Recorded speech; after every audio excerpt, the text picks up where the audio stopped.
Hello there. What is going on, everyone? Today, we're going to be building an Imperial fleet for Star Wars Armada, and it's going to be a Victory Star Destroyer-based fleet. And this is going to be a really fun fleet because I've seen a lot of people talk negatively about the Victory Star Destroyer, and of course, it's certainly not one of the most competitive ships in the game, but I think it needs some love, and in the absence of being able to make new expansions and or titles and or cards and tech that are going to make it more competitively viable, the way I can give it love is by paying some good attention to the Victory 1 and Victory 2 class Star Destroyers right here. If you guys are new here to the channel, be sure to click that subscribe button, leave a like, share the video, leave a comment. All the time I'm running $25 Amazon gift card giveaways. You just have to be a subscriber and leave a comment on this or one of my videos to enter to win that $25 Amazon gift card and put that towards your next Star Wars Armada purchase. I usually announce the winners for those about every 2 weeks at the end of my videos, so stay tuned. Next one should be announced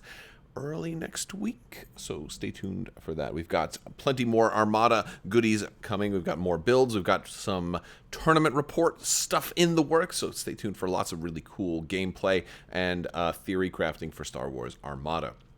So I want to build a quad Victory build today. 4 Victory class Star Destroyers. And I'm going to walk you through this build because I think this could be a fun build. It might even hold its own. It might even do fairly well because I do have a method to the madness. It's not just boom, Vic, Vic, Vic, Vic, and done. There's a little bit of thought to it.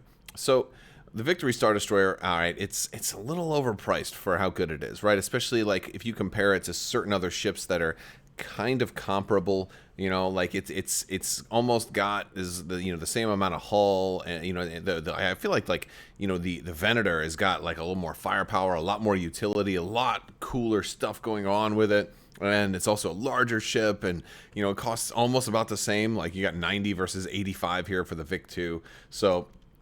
Like in a lot of ways, one of the big things that makes the Victory, because the Victory is probably going to come out for Clone Wars at some point, and I'm going to put, one of each of these in my build right now. I'm going to start off with one of each.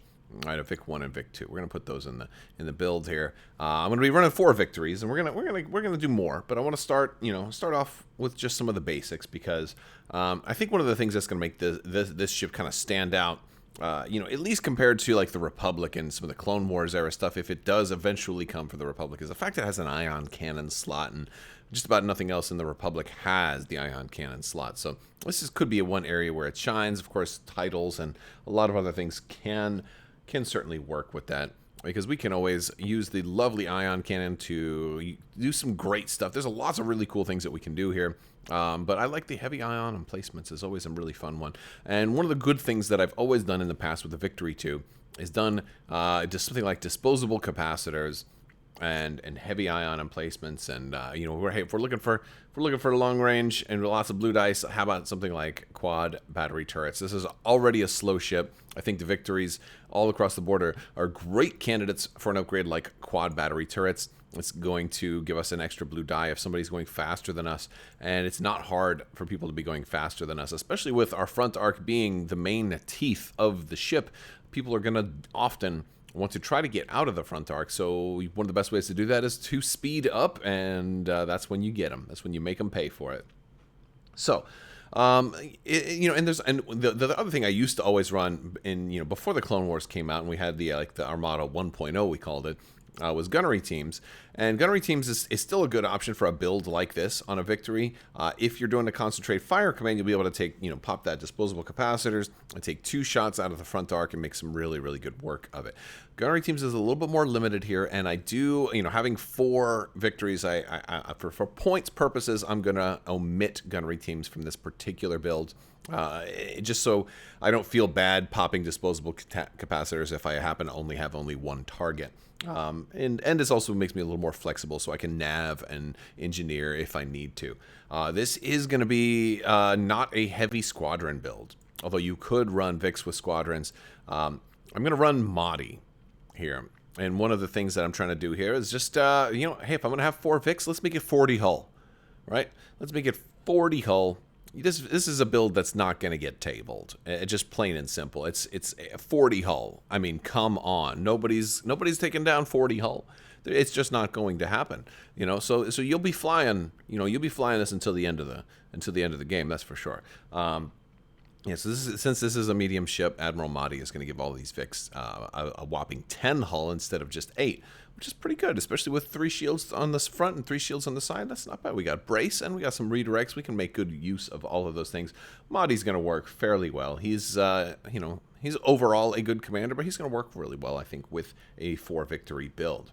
And that's going to do it for our flagship. And a lot of this kind of boils down to like formation and how I want. I'm going to be running, I think this is going to be my only victory too. So the rest of my Vics are going to be Vic 1s.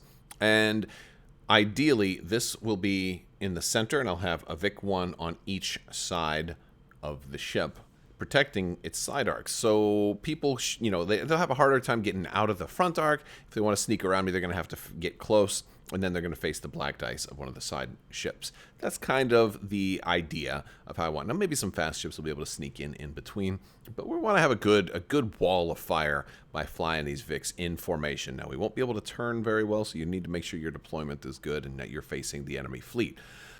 So on to the next Vic. This is going to be Harrow. I'm going to be using the title Harrow. I love the Harrow title. Harrow is a great title. This was kind of meant to be one part of a victory fix, and I think it works well as a victory fix. As a matter of fact, Harrow is so good. It's one of the reasons I'm not using someone like Gergerod, who is also great with victories, no question about that. But I've got Harrow in here, and with Harrow, I don't really need. I don't need Gergerod with Harrow, and since I want to fly, he'll be off to the side kind of doing his own thing, and since I want to fly the other 3 in formation, I don't want to turn all that hard. I feel like that's why I kind of went with Mahdi for this build. So what are we going to run with Harrow? Well, a big thing that you kind of always run, that at least I always run with Harrow, is engine techs. I really like it. Look, this takes this to a very, very fast ship, and I also like to start this one with Admiral Ozzel. Free speed 1 maneuver at the beginning. I really like that. It combos well with Harrow, because when you execute a speed 1 maneuver, you can change that value to 2.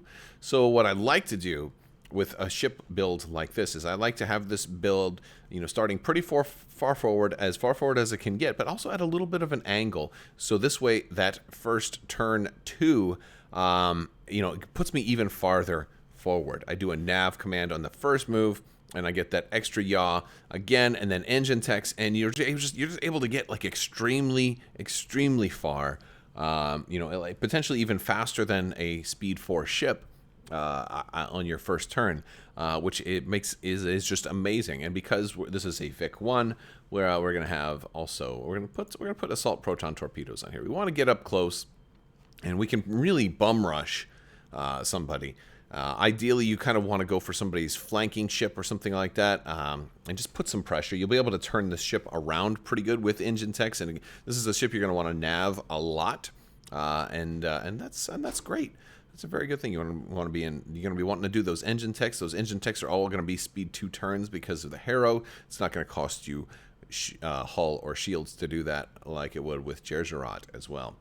And there's more things we could do with this ship, but again, points are a thing, so I can't put every upgrade that I would like. Like, I would love to, for example, put something nice like the good old-fashioned ordnance experts for some black dice rerolls and things like that. I would like those, but can't do it right now. Okay, on to another victory title that a lot of people don't like. I did say I was going to run all Vic 1s, right? I'll add 2 more Vic 1s right now. This next Vic 1 is going to make use of the Dominator title. This was one of the first titles I ever played with the victory, and thought it was really cool at the time. I'm like, whoa, I get to add 2 extra dice. Oh my goodness. I loved it, right? It does have the restriction that you have to be at close or medium range, right? Ooh, so that makes it a little tough. But the cool thing is you're going to get, 2 blue dice. And hey, you know what? This works a little better, I think, with the Vic 1. Obviously, it can work with the Vic 2 because you're already having maybe some blue crit stuff on there. It definitely works with the Vic 2, but the Vic 2 is a lot more expensive than the Vic 1, right? So like, if I get you in close, this guy's going to have a potentially really, really lethal shot. A really, really lethal shot. And so I can get 2 extra dice right there. I'm going to put external racks on him also. Let's get even more crazy amount of dice. All right. Crazy amount of dice. There we go. Right there. Dominator, 2 extra dice. So we already got 6 dice if I get you at ranged 1. 7, 8, 9, 10 dice. We got blues in there too, so we might get some accuracy. We have a good chance of getting some accuracies with 3 red and 2 blue. Real good chance of getting an accuracy. Let's make it even one more. Quad battery turrets. All right. Is a chance for yet another. So we can actually have 3 blue, 3 red, and 5 black. Amazing, amazing type of thing. And at this point, I'm like, wait. How are we going to get our rerolls? We're going to go down to our 4th victory. We're going to put Darth Vader on there. Now we at least have, when that clutch moment comes, because then we come back up to the Dominator, we're going to add that cheap skilled first officer. 1 point. 1 point right there. Now we have our rerolls. Now we have it. For that one shot where we just have everything. We spend the last shields we have remaining. We spend external racks. We spend that quad battery turret. Well, we don't have to spend that one. But then we choke that first order officer. He's not first order. He could. He might work in the first order also. But yeah, we're going to get that skilled first officer. We're going to choke him out with Vader. And we're going to just be, have so much dice. Like, this will be a really fun one. It might not trigger every game, but it might. And if it does, it's going to be awesome. So that's that one. Now our 4th victory, we don't have a whole lot of points because I am going to put I'm going to put 1 squadron in here. I'm going to put 1 squadron in here as just that little bit, right? Just to slow things down. I had originally, when I was putting this together, I had 2 TIE fighters in there, but I had to add Darth Vader. I didn't have an officer here either. I was at 399. I was 2 TIE fighters, and I was like, all right, that's a deployment, and that'll slow things down. I'm like, but will it really slow things down all that much? Because I could, if I'm just looking to, I always run 2 squadrons, right? Well, who's our cheapest scatter ace right here? Mauler Mythil, right? 15 points. I can break that up to 400. We've got it right there. We've got our 15 points. We've got Mauler Mythil right there. He's a scatter ace. He's also going to be able to do lots of squadron damage if we do, hey, maybe we can get some points with him. Maybe we can get some points with him when we get that, get a squadron token on somebody, maybe activate him. But he's going to be better than 2 TIE fighters because he can, if I just want him as a defensive screen, he's got the scatter, he's got the brace, he'll probably survive a lot longer because TIE fighters often just get one-shotted. It's not likely going to happen here. It's probably going to take at least 3 attacks to bring him down, especially if you're able to park him near a station. Also, that's going to be really helpful as well. 400 points. We've got 4 victories, right? We've got the command, the flagship, Mahdi. We've got the long range shield draining attack. This is probably going to be one of your first attacks. However, your first attack might be right down below with the Harrow doing the black dice, assault proton torpedoes. If somebody wants to come in and close in on the flagship, they certainly may. They're going to have to come. You're going to have this Darth Vader's Vic on one side. You're going to have the Dominator on the other side. And you're going to be doing some bad things to them. I don't have objectives for this one yet. I'll look through them really quick because I didn't pre-plan all the objectives. I think advanced gunnery could certainly work here. We don't have gunnery teams, but this could also potentially help your opponent pretty well too. Advanced gunnery is one of those ones that's kind of tricky. I think, honestly, since we don't have that much for rerolls, I think targeting beacons is a really good option for this one. So I'm going to put targeting beacons out there. It doesn't help your opponent at all, but it's going to give you additional rerolls that will mean you won't have to choke everybody out right away. And a really important thing about this is while Darth Vader can give your flagship rerolls because, hey, Mahdi's on there, he could choke Mahdi. If you lose Mahdi, all your ships lose 2 hull also. And that might mean a ship goes boom that happened to have already 8 damage cards on it. So that's always risky. I think Fire Lanes is a pretty good one for this one. So Fire Lanes just kind of tells you where the battle's going to take place, so you can kind of set your ships up appropriately. You've got enough frontal arcs where you can just make sure you're going to have lots and lots of dice on those. And let's see. You know, we don't have any squadrons, so Solar Corona just seems like just a general good one here. So I like Solar Corona. That's going to work. Those are pretty decent ones, but yeah, that's all right. My quick look at you know, objectives for this particular build. I think this is a fun one. It's obviously going to be really weak against very, very heavy squadrons. A lot of ships can, or a lot of fleets will be able to just maybe blow up one victory and then fly away. You know, and then they're going to get a big chunk of points. You know, especially if it's Harrow, right? Harrow's going to fly in there.